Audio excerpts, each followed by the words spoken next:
Welcome back. So we had a very crazy busy week. We had VBS all week at our church, so very late nights, exhausting, plus other things during the day, seemed like we weren't home at all this week. And today we have a rodeo. So I thought it would be fun. The girls are still sleeping, and I thought it would be fun to do a treat for them for breakfast this morning because of our long week. And so I am going to whip up a batch of my gluten-free donuts. Now these are my yeasted donuts that I use using my all-purpose bread recipe, but I'm just changing a few of the things to make them donuts, and then we're gonna fry them in oil right here on our stove. They're so good and so much better than the cake donuts. So I'm gonna go through the bread recipe really quickly because I do have a video out on how to make bread. This is my all-purpose whole grain gluten-free bread recipe, but I am changing it just slightly to turn them into donuts. So the first thing that you're going to do is you're going to start with a little bit less warm water because you want to be able to really roll this out so you can cut out your donuts. So I am using just about 1 3/4 cup of warm water. I'm gonna do 3 teaspoons of yeast.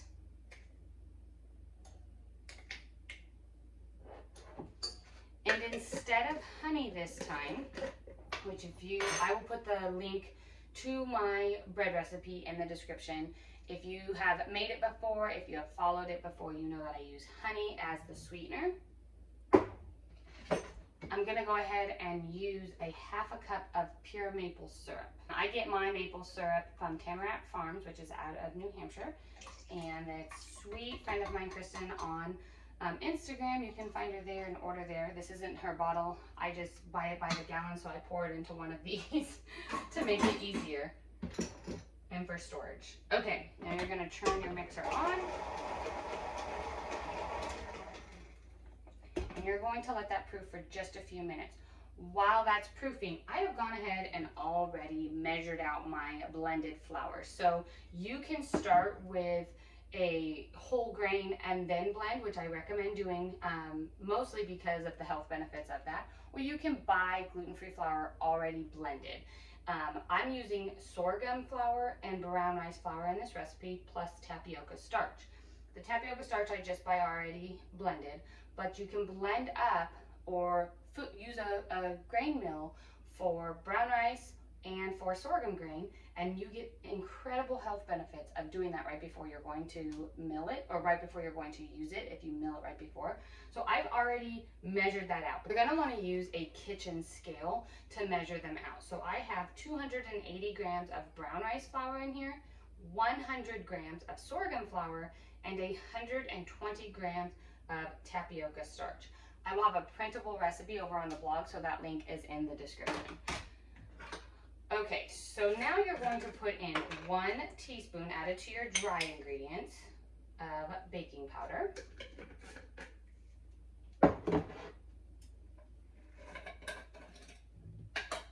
And you're going to do 2 teaspoons of salt. Okay, so my yeast is nice and bubbly here. And so I am ready to now add my binding agent, which I am using psyllium husk. I've already measured it out. It's 30 grams of psyllium husk. And I'm gonna go ahead and add that right to my stand mixer. And I'm gonna give it a little whisk.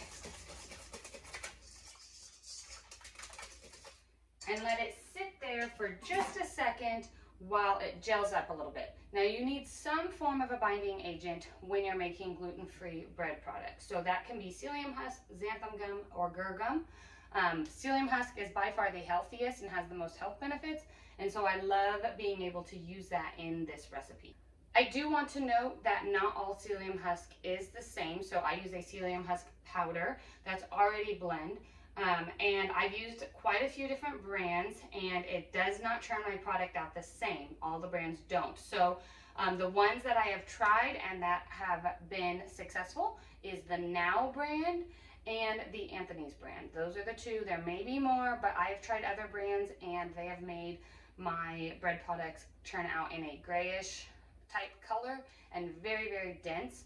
They don't come together very well.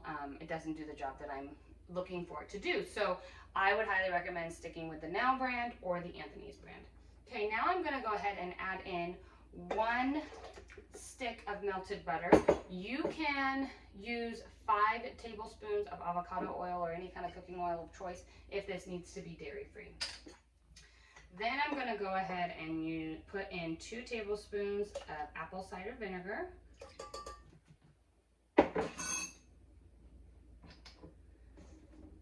And 2 eggs.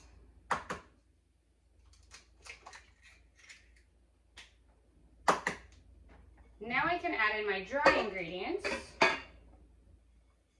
And I'm gonna go ahead and turn my stand mixer on. You are looking for your dough to come together. It will be slightly sticky, but you do want it to come together into a big ball of dough.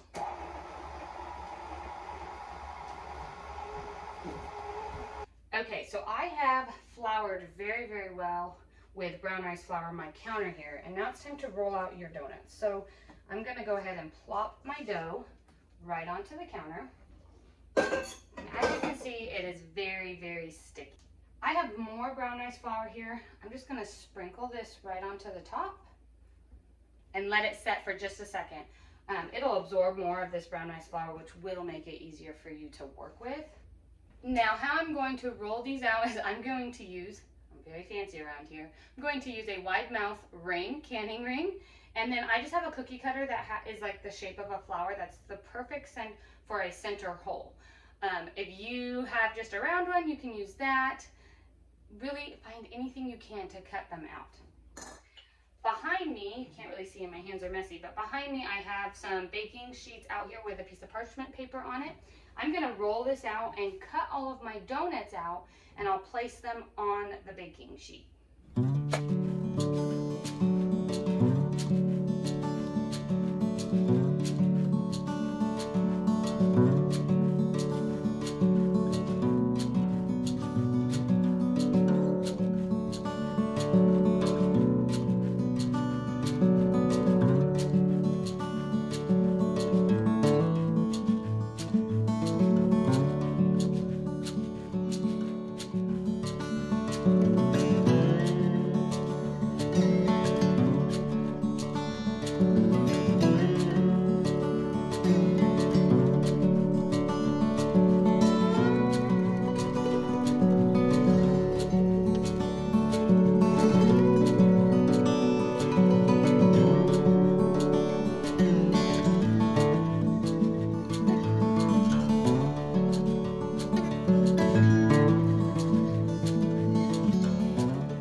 Now that you have all of your donuts cut out, and I just kept rolling out the dough until I got it all done and all of the dough was used up, and I save my middle pieces for little donut holes. My husband actually prefers those over the donuts, even though they taste the same. So I set them aside and I let them sit for 15 minutes and rise a little bit. Now I'm gonna go ahead and use avocado oil. That's my favorite oil to fry in. And I'm gonna put about 2 to 3 inches of oil here in my Dutch oven pot that I like to use. So I'm just gonna use up the whole bottle of it, which is just fine. I've got more. And then I'm gonna turn my stove on. I wanna turn it on to, I have an electric stove, so I'm gonna turn it on to about 6 or 7. And what I want my oil to get to is about 365 to 375 degrees. You do not want to put your donuts into the oil until it reaches that hot temperature, because otherwise your donuts are gonna absorb the oil instead of actually just fry them. So you wanna get, I use a digital scale here to do that, and so I'll just keep checking to make sure that it reaches the right temperature. Once it reaches that, you are ready to fry up your donuts. Okay, so my oil is reached temperature. Be very careful. The middle part of it is very hot once you start in that hot oil. Now I'm gonna go ahead and fry up my donuts. So I have just a baking dish here with some paper towels in it to catch the extra oil. And I like to use my little slotted cheese spoon that I use, but you can use whatever you would like. And I'm just going to slide each of my donuts in. I can do about 2 or 3 at a time. And you're gonna cook them on one side for 2 to 3 minutes You're gonna flip them and cook them on the other side for 2 to 3 minutes. And then you're going to put them in your baking dish with the paper towels to catch any extra oil and to cool completely.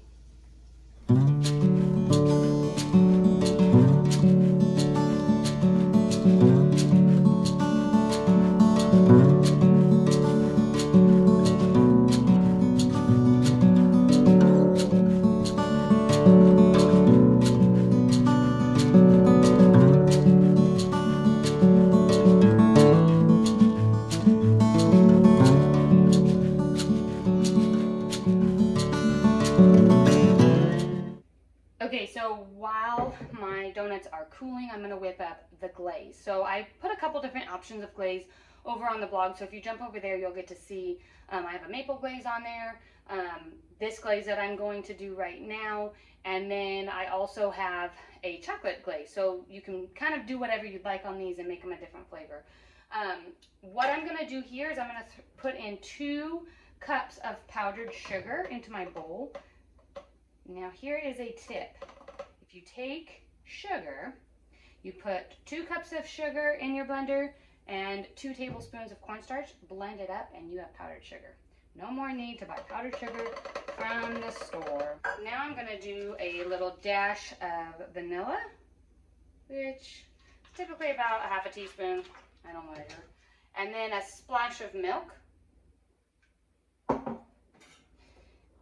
And you're just gonna whisk it up. You may need more milk as you go. You just wanna be very careful to start small so you don't get too runny of a glaze.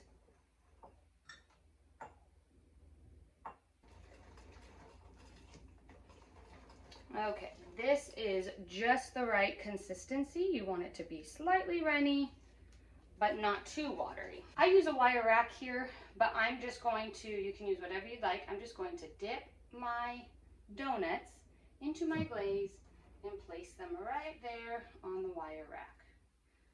Like I said, you could do this with chocolate, you could do this with maple, whatever you choose. And we're just gonna keep going until they are all glazed on. I hope this video was helpful for you. I hope that you get to go and make donuts. If you are like me, who have been gluten-free for a long time and don't even remember ever having a real donut from a donut shop, I encourage you to make these because these are so good, and you don't even miss the ones from the donut shop. Make sure to like and subscribe to the video. I send out 1 new video every single week. Jump on over to the blog, put in your email address, and become an email subscriber. I send out 2 emails a week over there with recipes, farm life, and all of the things. I hope this video was helpful, and I'll see you next time. Take care.